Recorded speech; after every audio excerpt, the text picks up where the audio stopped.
अखड़न लगी उन अखड़ों दुखियों ज्योतिनी के ॾिसंदे जो मिंट असांजी वञ रोॾे असांखे रतन ते तूं वतन पंहिंजे न वञ पोइ बिठा यार मन के अर्ध न अखियुनि जा के अर्धी अखड़ियूं जेके कन थियूं तोखे कारियूं तूं वतन पंहिंजे वञी हिकु ज़ॾियूं ऐं ज़ारियूं तूं वतन पंहिंजे वञी असीं तोखे सॼो ॾींहुं सारियूं बाक़ी सिंध वञे थी सोनू चवे तुंहिंजी सदा ॿुध न हूंदियूं सारियूं पुणे वर ॾियो वीचारियूं तोखे अर्ध कंदियूं अखड़ियूं अर्ध कंदियूं अखड़ियूं तुंहिंजी खे तूं छोरो करे न छॾिजे वतन पंहिंजे वञी थे गूंदर भरियूं गॾु पर सलाईंदा ॼण सोनू चवे तोखे सोणा करे सॾ पोइ तो सवा हीणनि जा हॾ वरी कांग खाईंदा कोट ते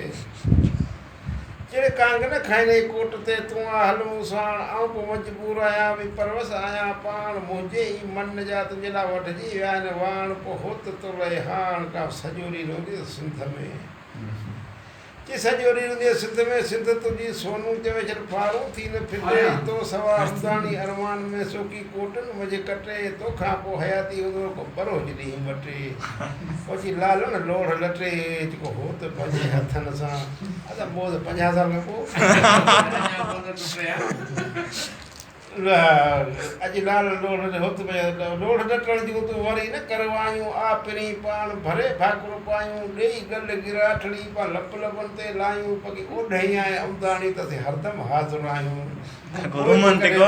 पेर पायूं त ॾिज मयारो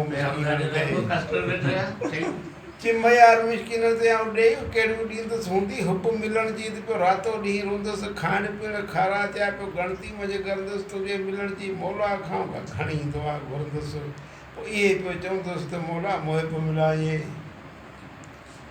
कि मौला मोए पियो मिलाए तूं साॻिया यार सही ॾुख त मूं ॾुखूड़ लिखे के ॾाढा विया आहिनि ॾेई पिरी मुंहिंजे खे परदेस में भाई पहिरीं राति